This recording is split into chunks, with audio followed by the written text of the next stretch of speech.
Smiley faces. Hi, Valder. Hi, Good Valder. morning. Who do I have on the line? This is Dog and Beth with one G, Dog is, and Beth is common spelling. I got you guys. I used to watch your old show, but I want to let my audience know that I have Dwayne Dog Chapman and his wife, Beth Chapman, today. And they've got a new show on CMT. It's called Dog and Beth on the Hunt. Thank you guys for joining us. You're welcome. Thank Thanks for you. having us. Thank Oh, you you for have such having a us. soft voice, Beth. Oh, thank you. Only I today. like your voice. Well, before we jump into your new show, I got a question for you guys. You guys do this for a living. We've got a serious manhunt going on in Boston. I don't know if you know about that. What would you add to that to catch the current perpetrators? I'm so glad you asked that question. Well, are you ready?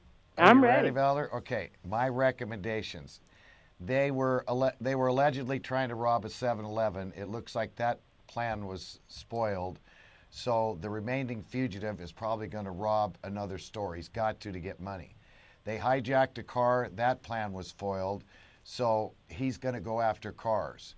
I would call in that Boston area if you have any friend to make sure he hasn't, I think he's broken into a house, taken like a couple or somebody as hostage, and is waiting again for nightfall to move. He's 19 years old. So I would call everybody I know in the area, make sure everything's okay, talk to him for a few minutes, see if you get a signal. I would stay indoors or at least on the porch in that area and let this guy come out where the cops can get him. I would circulate his picture everywhere all the time. His height, his weight, look at how he walks, holds his shoulders.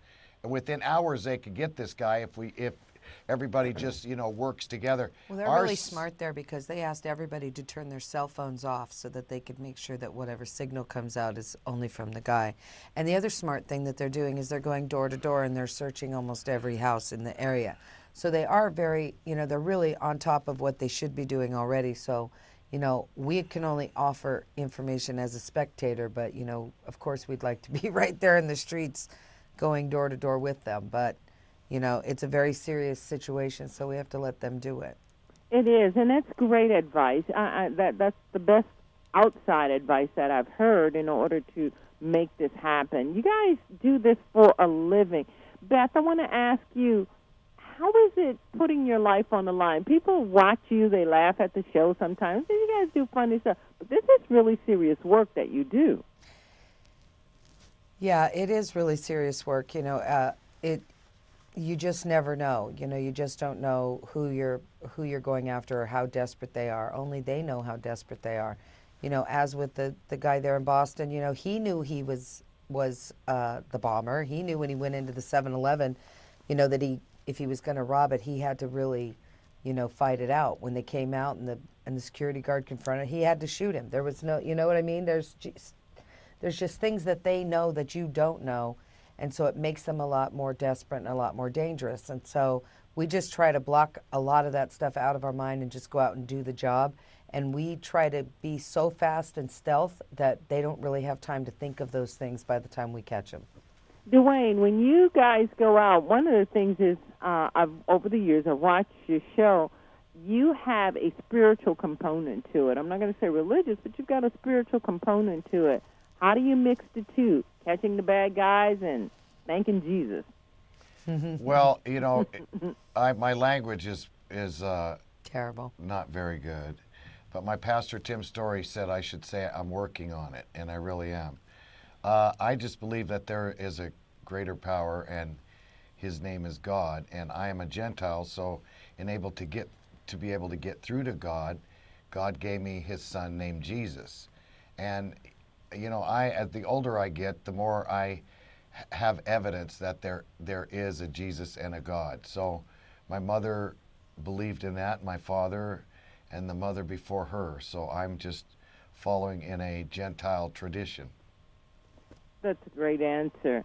Beth, let me ask you, your family's involved. I don't know if the kids are still involved in this. Once again, I'm going back to, everything that's dear to you is put on the line every day. We go to our regular jobs at the mill, at the store, or something like that, and we don't feel like that.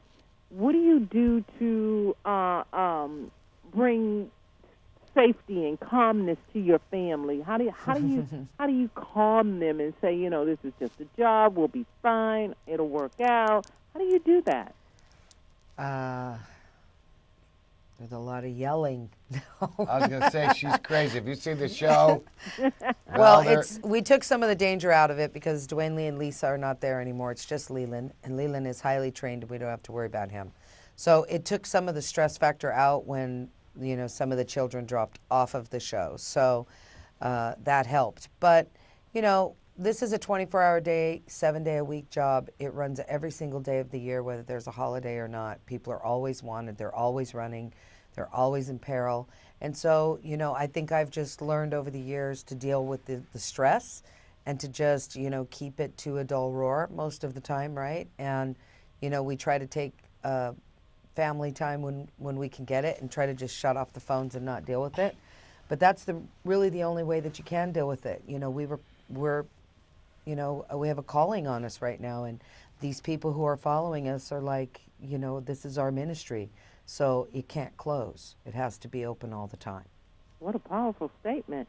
Dwayne, when do you want us to watch you on CMT, your new show, Dog and Beth on the Hunt? When do you want us to watch? We're on every single Sunday night, 7 or 8 o'clock, prime time. And Valerie, let me tell you, we're out across, instead of Hawaii and Colorado all the time, we're now going to 47 states in America and catching bad guys, and we're helping train the different bail companies on we're polishing them up. I mean, a lot of them are trained or they wouldn't be in business, but we're just putting a fine shine on them and teaching them how to stay alive. Well, I'm from New Orleans. Y'all need to really go down there and help those people. Well, we're coming to New Orleans in July. We're coming, yes, ma'am. They need help. I'm telling you, it's a high-crime city. Yeah. So I want to thank you guys for what you do. Everybody has their own calling. This is such a unique calling. I love the way Beth said it. This is such a unique calling. But thank you guys for what you do and how you do it. Thank you, ma'am. You're very polite. I love you. Thank you. Bye-bye.